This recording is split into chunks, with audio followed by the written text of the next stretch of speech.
Hi guys, you are watching CS Atuljan classes. देखो, आज हम लोग अमेंडमेंट्स इन जीएसटी की बात कर रहे हैं और जीएसटी में भी आज हम लोग सबसे पहले अमेंडमेंट्स डिस्कस कर रहे हैं जो आईटीसी में आए हैं। That is input tax credit में क्या अमेंडमेंट्स है, पहले वो डिस्कस करेंगे और उसके बाद हम लोग डिस्कस करेंगे अमेंडमेंट्स इन सप्लाई कि सप्लाई में क्या अमेंडमेंट्स आए हैं। ठीक है, तो सबसे पहले हम लोग अमेंडमेंट्स की बात कर रहे हैं कि इसमें आईटीसी के अमेंडमेंट्स की बात कर रहे हैं। तो देखो जी, अमेंडमेंट इन आईटीसी की बात कर रहे हैं हम लोग। आईटीसी में अगर हम अमेंडमेंट्स की बात करें तो सबसे पहली चीज़ तो देखो ये है कि मई और जून 20 में जिनके एग्ज़ाम थे उससे पहले इनवॉइसेस और डेबिट नोट्स की डिटेल्स अपलोड करना ज़रूरी नहीं था सप्लायर को। मीन सप्लायर अगर इनवॉइसेस और डेबिट नोट्स की डिटेल्स अपलोड नहीं करेगा तो भी उसको आईटीसी फुल मिलता था। बट मई और जून 20 अटैम्प्ट्स के लिए एक अमेंडमेंट आया था। तो उस अमेंडमेंट में गवर्नमेंट ने क्या कहा था कि भाई इनवॉइसेस और डेबिट नोट्स की डिटेल्स अपलोड करना कंपलसरी है। और अगर आपने इनवॉइसेस और डेबिट नोट्स की डिटेल्स अपलोड नहीं की, किसने अपलोड नहीं की? सप्लायर ने। तो बायर को जो आईटीसी मिलेगा ऐसे इनवॉइसेस या डेबिट नोट्स पे सिर्फ कितना आईटीसी ले सकता है? वो मैक्स टू मैक्स 20% ले सकता था। और ये 20% किसका था? उन इनवॉइसेस और डेबिट नोट्स का नहीं था जो अपलोड नहीं किए। किसका होता था? जो अपलोड किए हैं। तो मीन्स जो इनवॉइसेस और डेबिट नोट्स अपलोड नहीं किए सप्लायर ने, बायर या रेसिपिएंट उन पे कितना आईटीसी ले सकता था? मैक्सिमम 20%। और 20% किसका था? जो इनवॉइसेस और डेबिट नोट्स सप्लायर ने अपलोड किए हैं उसका 20% ले सकता था। बट अब नवंबर और दिसंबर 20 के लिए क्या अमेंडमेंट आया? नवंबर और दिसंबर में इस 20% को रिड्यूस करके ना भाई 10% कर दिया। बस ये अमेंडमेंट आया है। क्लियर है बात यहाँ तक? अब इसको थोड़ा सा डिटेल में डिस्कस करते हैं। देखो हम लोग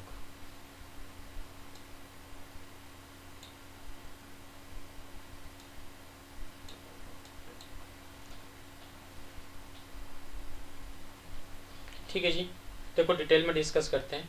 availability of ITC on invoices or debit notes the details of which have not been uploaded by the supplier. Right, तो हम लोग क्या डिस्कस कर रहे हैं कि उन इनवॉइसेस और डेबिट नोट्स पर आईटीसी मिलेगा या नहीं मिलेगा, और मिलेगा तो कितना मिलेगा, कौन से वाले इनवॉइसेस और डेबिट नोट्स पे जो सप्लायर ने अपलोड नहीं किए। राइट, तो देखो पहले क्या होता था, सेक्शन 16 में हम लोग डिस्कस करते थे अवेलेबिलिटी ऑफ आईटीसी की बात। तो सेक्शन 16 ये बोलता था कि 4 कंडीशंस हैं, अगर ये चारों कंडीशन अगर फुलफिल होती हैं तो आपको आईटीसी मिल जाएगा। कौन सी 4 कंडीशन थी? नंबर 1, रेसिपिएंट के पास टैक्स इनवॉइस होना चाहिए। नंबर 2, रेसिपिएंट ने गुड्स रिसीव कर लिया हो। नंबर 3, जो सप्लायर है उसने जीएसटी गवर्नमेंट को जमा करा दिया हो। एंड नंबर 4 क्या होता था? सप्लायर ने रिटर्न फाइल कर दी हो। बट अब एक 5th कंडीशन और इंसर्ट हो गई, that is details of invoices और debit notes made compulsory to be uploaded by rule 36 sub rule 4। तो 5वीं कंडीशन क्या इंसर्ट हो गई है कि डिटेल्स ऑफ इनवॉइसेस और डेबिट नोट्स भी अपलोड करना ज़रूरी है। तभी रेसिपिएंट क्या करेगा? तभी रेसिपिएंट आईटीसी ले सकता है, अदरवाइज नहीं ले सकता है। इट मीन्स अब 5 कंडीशन होगी। कंडीशन नंबर 1, रेसिपिएंट के पास टैक्स इनवॉइस हो। नंबर 2, रेसिपिएंट ने गुड्स रिसीव कर लिए हों। नंबर 3, सप्लायर ने जीएसटी गवर्नमेंट को जमा करा दिया हो। नंबर 4, सप्लायर ने रिटर्न फाइल कर दी हो। नंबर 5, सप्लायर ने डिटेल्स भी अपलोड कर दी हों गवर्नमेंट को, है ना। सप्लायर ने डिटेल्स भी अपलोड कर दी हों, किसकी? इनवॉइसेस की और डेबिट नोट्स की। ठीक है जी, तो देखो रूल 36(4) कहता क्या है ये डिस्कस कर लेते हैं।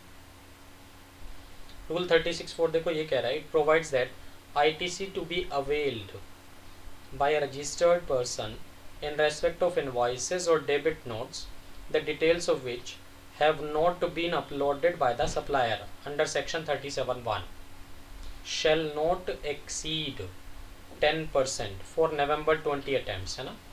तो मीन्स जिनके एग्जाम मई और जून 20 में थे उनके लिए कितना था? 20% था। अब ये 20% को रेस्ट्रिक्ट करके कितना कर दिया? 10% कर दिया। of eligible credit available in respect of invoices oblique debit notes the details of which have been uploaded by the supplier। तो क्या कहना चाह रहा है कि ऐसे इनवॉइसेस या डेबिट नोट्स जिनकी डिटेल सप्लायर ने अपलोड नहीं की, उन पे रेसिपिएंट आईटीसी कितना ले सकता है, मैक्सिमम 10%। और वो 10% किसका है, ऐसे इनवॉइसेस और डेबिट नोट्स का जिनकी डिटेल्स सप्लायर ने अपलोड की हैं, राइट। तो अगर मैं इसकी डायग्रामेटिक वे में बात करूं, देखो तो क्या कहना चाहता है, जो इनवॉइसेस या डेबिट नोट्स अपलोड हो चुके हैं, सप्लायर ने अपलोड कर दिया था, तो उस पर तो आपको 100% आईटीसी मिलेगा ही मिलेगा। बट जो इनवॉइसेस और डेबिट नोट्स अपलोड नहीं किए सप्लायर ने, उन पे आईटीसी कितना ले सकते हैं आप, या तो एक्चुअल आईटीसी जितना भी इन इनवॉइसेस और डेबिट नोट्स पे बनता है, या फिर 10% of ITC available on invoices और डेबिट नोट्स अपलोडेड। ये वाली बात ज़रूर याद रखना, 10% किसका है, ऐसे इनवॉइसेस और डेबिट नोट्स का जो अपलोड हो चुके हैं, ठीक। इन दोनों में विच एवर इज लोअर, उतना आप आईटीसी ले सकते हैं। कौन से इनवॉइसेस और डेबिट नोट्स पे, जो अपलोड नहीं हुए, राइट। तो मीन्स जितने इनवॉइसेस और डेबिट नोट्स अपलोड हो गए उस पर तो 100% आईटीसी मिलेगा ही मिलेगा। जो अपलोड नहीं हुए उन पे कितना आईटीसी ले सकते हैं आप, या तो एक्चुअल आईटीसी जो भी बनता है ऐसे इनवॉइसेस और डेबिट नोट्स पे, और या फिर 10% किसका, 10% ऐसे इनवॉइसेस और डेबिट नोट्स का जो सप्लायर ने अपलोड कर दिए, राइट। तो इसका मतलब हम ये कह सकते हैं कि मैक्सिमम आप कितना आईटीसी ले सकते हैं। To conclude we can say that maximum 110% of invoices uploaded, कि जितने इनवॉइसेस या डेबिट नोट्स आपने अपलोड कर दिए, या तो उसका 110% और या फिर 100% ऑफ आईटीसी जो भी बनता है आपका, विच एवर इज लोअर, वो आप आईटीसी ले सकते हैं, राइट। तो मीन्स 110% तो किसका लेना है, जितने इनवॉइसेस या डेबिट नोट्स अपलोड कर दिए उनका, या फिर 100% ऑफ टोटल आईटीसी जो भी बनता है। तो 100% ऑफ आईटीसी किसका है, जो इनवॉइसेस या डेबिट नोट्स अपलोड हो चुके हैं उनका भी है, अपलोडेड प्लस नोट अपलोडेड दोनों का है, ठीक है। तो 100% ऑफ आईटीसी किसका है, अपलोडेड प्लस नॉट अपलोडेड वाले इनवॉइसेस का। 110% किसका है, 110% है इनवॉइसेस अपलोडेड का सिर्फ, राइट। चलो अभी क्वेश्चन डिस्कस करते हैं जिससे ये कॉन्सेप्ट आपका क्रिस्टल क्लियर हो जाएगा। देखो जी क्वेश्चन क्या कहता है, एक कंपनी है हम लोग limited, it receives 200 invoices for inward supply of goods और services involving ITC of 30 lakhs from various suppliers during the month of May 20। तो इनके पास 200 इनवॉइसेस हैं, राइट। उसके थ्रू इन्होंने कुछ इनवर्ड सप्लाई ली होगी, आईटीसी कितना बनता है उस पर, 30 lakhs का बनता है। May 20 में ये इनको 200 इनवॉइसेस रिसीव हुए थे, and has to claim ITC in his form GSTR 3B। इनको आईटीसी क्लेम करना है, राइट। केस 1 क्या कहता है, देखो केस 1 में supplier have furnished a form GSTR 1 uploading 140 invoices. मतलब क्या कहना चाह रहा है, जो सप्लायर्स लोग हैं उन्होंने क्या किया, 140 इनवॉइसेस तो अपलोड कर दिए, ठीक है। और 140 इनवॉइसेस पे आईटीसी बनता कितना है, 20 lakhs, डन। तो मीन्स जो सप्लायर लोग हैं उन्होंने 140 इनवॉइसेस तो अपलोड कर दिए गवर्नमेंट साइट पे, राइट, गवर्नमेंट को, और उन पर आईटीसी कितना बनता है आपका, 20 lakhs। अब हमें ये डिस्कस करना है कि टोटल आईटीसी जो रेसिपिएंट है वो कितना ले सकता है, मतलब हम लोग लिमिटेड कितना आईटीसी टोटल अवेल कर सकते हैं। तो देखो जो 140 इनवॉइसेस अपलोड हो चुके हैं उस पे तो आईटीसी आपको 100% मिलेगा। तो मीन्स 140 इनवॉइसेस पे जो 20 lakhs का आईटीसी है वो तो मिलना ही मिलना है।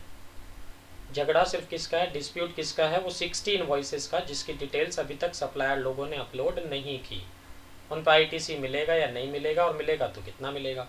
तो इट मीन्स जो 60 इनवॉइसेस बचे हैं उस पर आईटीसी वैसे बनता कितना है आपका, टोटल आईटीसी आपका 30 lakhs था, जिसमें से 140 इनवॉइसेस का 20 lakh है, तो 60 इनवॉइसेस का कितना बचा, 10 lakh।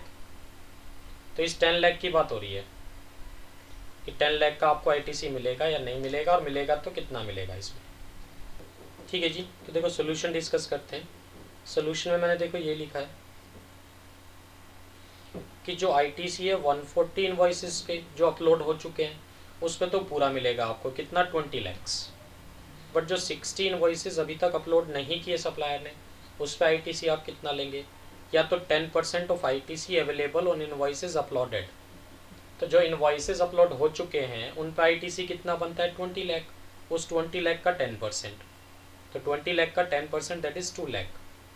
और या फिर जो 60 इनवॉइसेस पे आईटीसी बनता है वो, तो actual ITC available on invoices not uploaded that is 60 invoices की बात हो रही है, तो उन पे कितना आईटीसी बनता है आपका, वो 10 लाख बनता है। तो 140 इनवॉइसेस पे 20 लाख बनता था, तो रिमेनिंग 60 इनवॉइसेस पे कितना बनता है 10 लाख। तो मीन्स आईटीसी कितना लेंगे अब आप इन वाले इनवॉइसेस पे जो अपलोड नहीं हुआ, या तो 2 लाख रुपए या फिर 10 लाख रुपए, जो भी दोनों में कम है, विच एवर इज लोअर, मतलब 2 लाख रुपए। तो इट मीन्स कितना आईटीसी ले सकता है recipient, 20 lakh plus 2 lakh is equal to 22 lakh रुपए। और बनता कितना था टोटल 30 लैक्स। तो अब एक बात सोचो, 30 लाख में से 20 लाख तो आपने ले लिया, तो इट मीन्स जो 8 लाख रुपए का आपका आईटीसी बचा रह गया, ये आप कब लेंगे, जब बाकी के 60 इनवॉइसेस भी अपलोड हो जाएंगे। जब बाकी के 60 इनवॉइसेस भी सप्लायर क्या करेगा, अपलोड कर देगा, तब ले सकते हैं। इसी में केस 2 लेके चल रहा हूँ, देखो अजम्पशन लेके चल रहा हूँ मैं केस 1 में, उसमें फर्स्ट क्वेश्चन में। केस 2 में अब हम क्या अजम्पशन ले रहे हैं कि जो सप्लायर है उसने 150 इनवॉइसेस अपलोड कर दिए, और उन 150 इनवॉइसेस पे आईटीसी कितना बनता है 28,20,000 का। ठीक है, तो इसका मतलब जो 50 इनवॉइसेस अभी तक अपलोड नहीं हुए, नॉट अपलोडेड, उन पे आईटीसी कितना बनता होगा। टोटल आईटीसी 30 लैक्स का था, तो 30 लैक्स में से 2820 माइनस करूँ तो कितना बनता है 1,80,000 बनता है। तो इट मीन्स जो इनवॉइसेस अभी तक अपलोड नहीं हुए 50 इनवॉइसेस, उस पर आईटीसी कितना बनता है 1,80,000 रुपये का बनता है, राइट। अब देखते हैं जी आईटीसी कितना बनेगा आपका। ठीक है जी, तो सोल्यूशन डिस्कस करते हैं। देखो जो 150 इनवॉइसेस अपलोड कर दिए सप्लायर ने, उस पर तो आप आईटीसी पूरा ले सकते हैं 28,20,000, बट जो इनवॉइसेस अभी तक अपलोड नहीं हुए, कितने इनवॉइसेस हैं 50 इनवॉइसेस हैं जो अभी तक अपलोड नहीं हुए, उस पर आप आईटीसी कितना ले सकते हैं, या तो 10% of ITC available on uploaded invoice. तो देखो 28,20,000 का 10%, ठीक है, कितना बनेगा 28,20,000 का 10% निकालें तो 2,82,000 बनता है। और या फिर 100% ऑफ आईटीसी अवेलेबल कौन से इनवॉइसेस का, जो नॉट अपलोडेड हैं। तो जो नॉट अपलोडेड हैं वो कितना आईटीसी बनता है ऐसे इनवॉइसेस पे 1,80,000। तो इन शॉर्ट या तो 2,82,000 या फिर 1,80,000, जो भी दोनों में कम है। तो दोनों में कम क्या है, दैट इज़ 1,80,000। तो इट मीन्स 2820 आपको पूरा ये मिल ही गया था जितने इनवॉइसेस अपलोड हुए थे, और जो नॉट अपलोडेड वाले इनवॉइसेस हैं उस पर भी आपको एक तरह से पूरा ही मिल गया, 180 मिल गया है ना। तो पूरा आईटीसी आपको इस केस में मिल गया 30 के 30 लैक्स का। तो ये था अमेंडमेंट जो आईटीसी में आया था। अब हम नेक्स्ट अमेंडमेंट की बात करते हैं जो सप्लाई में आया है। ठीक है जी, तो जो अमेंडमेंट है देखो सप्लाई से रिलेटेड, सबसे पहला अमेंडमेंट क्या है। देखो ये चीज़ तो हम लोगों को शुरू से ही पता है कि अगर आप सप्लाई ऑफ अल्कोहलिक लिकर करते हो तो उसमें जीएसटी चार्ज नहीं होगा, ना तो है ना लगेगा किस चीज़ पे, सप्लाई ऑफ अल्कोहलिक लिकर पे। बट एक ये जो नोटिफिकेशन आया है ये सप्लाई ऑफ अल्कोहलिक लिकर की बात नहीं कर रहा है, ये किसकी बात कर रहा है, services by way of grant of alcoholic liquor licence. तो लिकर लाइसेंस की बात कर रहा है कि स्टेट गवर्नमेंट जो लिकर लाइसेंस दे रही है वो सप्लाई में काउंट होगा या नहीं होगा, ये डिस्कस कर रहे हैं हम लोग यहाँ। तो इससे रिलेटेड नोटिफिकेशन आया ये। ठीक है जी, तो क्या नोटिफिकेशन है देखो क्या कह रहा है ये, services by way of grant of alcoholic liquor licence is neither a supply of goods nor a supply of service. Means ना तो ये सप्लाई ऑफ गुड्स में जाएगा ना सप्लाई ऑफ सर्विसेज में जाएगा, मीन्स ये सप्लाई में काउंट नहीं होगा, इस पर जीएसटी चार्ज नहीं होगा। ये नोटिफिकेशन नंबर याद रखना 25/2019 डेटेड दिस, राइट, ये कहना चाह रहा है वो। दूसरा अमेंडमेंट क्या है देखो सप्लाई से रिलेटेड, दूसरे अमेंडमेंट की बात करते हैं। तो देखो जो सेकंड अमेंडमेंट है सप्लाई से रिलेटेड, वो किस चीज़ से रिलेटेड है। मान लो जैसे हमारा इंस्टीट्यूट है CS अतुल जैन क्लासेस के नाम से, CSAJC के नाम से, राइट, और हम कुछ डोनेट कर देते हैं। ठीक है जी, हम कुछ डोनेट कर देते हैं किसको, चैरिटेबल ऑर्गेनाइजेशंस को, ठीक है। और ये जो चैरिटेबल ऑर्गेनाइजेशंस हैं, ये अपनी ऑर्गेनाइजेशन में ना नेम प्लेट लगा देते हैं डोनर का, नेम प्लेट लगा देते हैं किसका, डोनर का, ठीक है।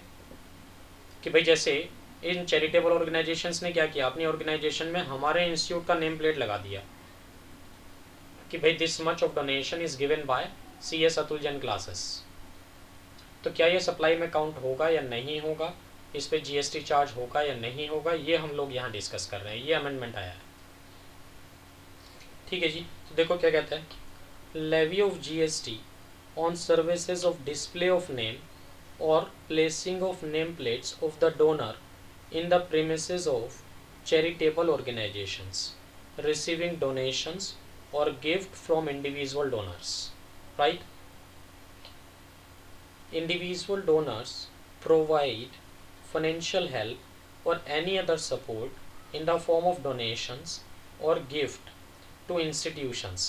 तो क्या कहना चाह रहा है, जो इंडिविजुअल डोनर्स हैं वो क्या करते हैं, या तो फाइनेंशियल हेल्प देते हैं या इन काइंड कुछ भी डोनेशंस देते हैं, किसको, इंस्टीट्यूशंस को। किस तरह के इंस्टीट्यूशंस हैं, लाइक रिलीजियस इंस्टीट्यूशंस हैं, चैरिटेबल ऑर्गेनाइजेशंस हैं, स्कूल्स हैं, हॉस्पिटल हैं, ऑर्फनेजेस हैं, ओल्ड एज होम्स हैं। इन सब को अगर आप कुछ भी डोनेशन कैश में या काइंड में देते हैं, एंड जो रेसिपिएंट इंस्टीट्यूशन है ना, वो क्या करता है, it places a name plate और similar such acknowledgement in their premises. तो अपने प्रेमिसेस में क्या करते हैं, नेम प्लेट लगा देते हैं या इसी तरह का कुछ एक्नॉलेजमेंट वो लगा देते हैं अपनी ऑर्गेनाइजेशंस में।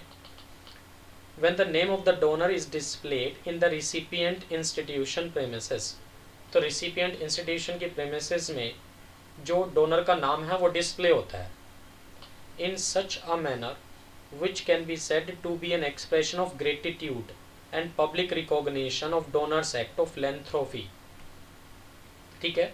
तो जो चैरिटेबल इंस्टीट्यूशन है उसने नाम डिस्प्ले क्यों किया, सिर्फ इस पर्पज़ से कि भाई ये पता लग जाए कि उस डोनेशन दिया किसने है।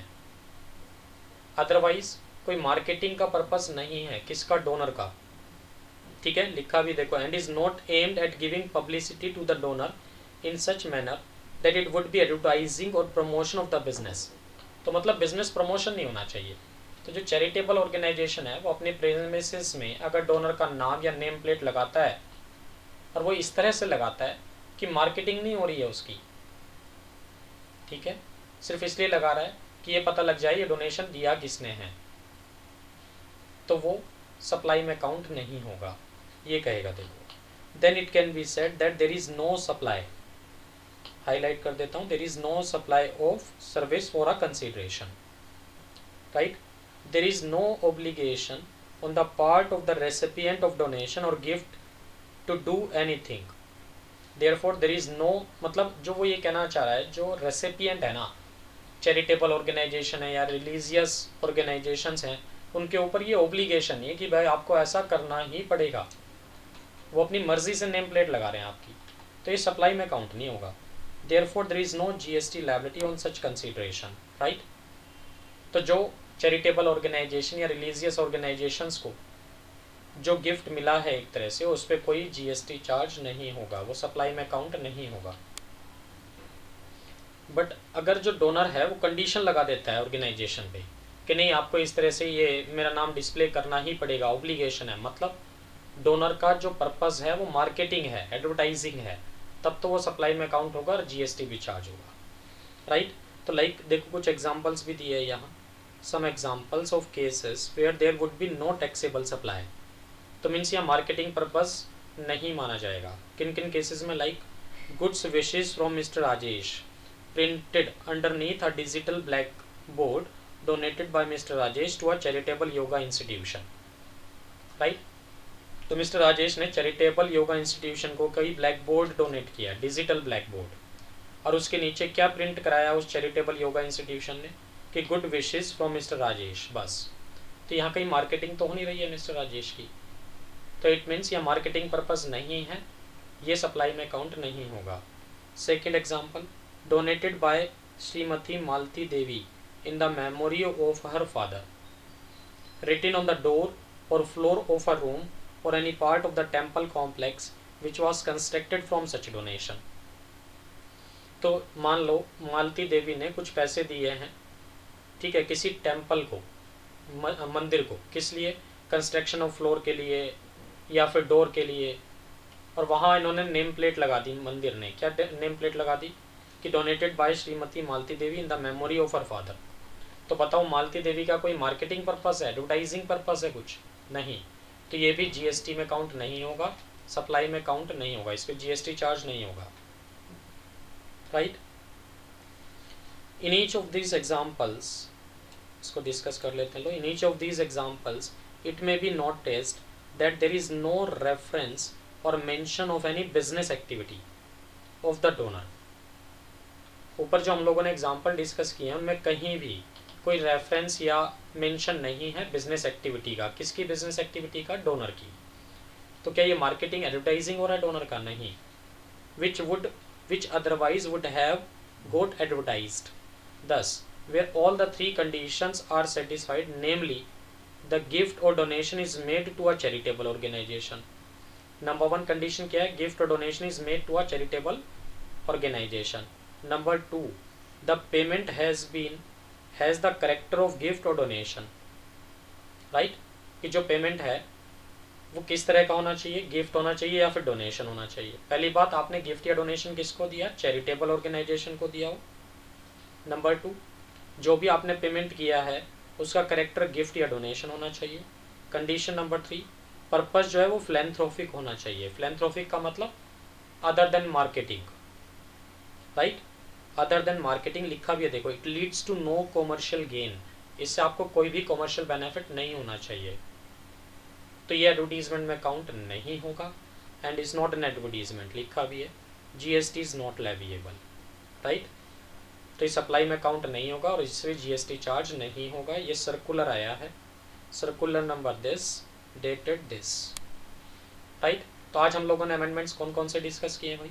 एक अमेंडमेंट तो डिस्कस किया आईटीसी से रिलेटेड, कि भाई आज की डेट में इनवॉइसेस और डेबिट नोट्स की डिटेल्स अपलोड करना ज़रूरी है। अदरवाइज जो रेसिपिएंट है वो मैक्सिमम कितना आईटीसी ले सकता है? या तो 10% उन इन्वॉइसेस का जो अपलोड हो चुके हैं, या फिर एक्चुअल आईटीसी जो बनता है किसका? इन्वॉइसेस नॉट अपलोडेड का, विच एवर इज लोअर। और दूसरा अमेंडमेंट्स हम लोगों ने किस में डिस्कस किए हैं? सप्लाई में। सप्लाई में दो अमेंडमेंट डिस्कस किए। नंबर वन, कि अगर स्टेट गवर्नमेंट आपको लाइसेंस ग्रांट करती है अल्कोहलिक लिकर से रिलेटेड, वो भी ना तो सप्लाई ऑफ गुड्स में जाएगा ना सप्लाई ऑफ सर्विसेज में जाएगा। और सप्लाई में दूसरा अमेंडमेंट हम लोगों ने क्या डिस्कस किया कि अगर कोई डोनेशन देता है किसको? चैरिटेबल ऑर्गेनाइजेशंस को या रिलीजियस ऑर्गेनाइजेशंस को, और वो चैरिटेबल ऑर्गेनाइजेशंस या रिलीजियस ऑर्गेनाइजेशंस आपका नाम डिस्प्ले करती हैं अपनी ऑर्गेनाइजेशन में, और इस तरह से डिस्प्ले करती हैं कि आपको उससे कोई भी कॉमर्शियल बेनिफिट नहीं होता, तो वो भी सप्लाई में काउंट नहीं होगा। ठीक है जी, तो आज के लिए हम लोग इतना ही रखते हैं। ये वीडियो आपको पसंद आया हो तो लाइक करें और हमारे channel CS Atul Jain classes को सब्सक्राइब करें। Thanks for watching CS Atul Jain classes.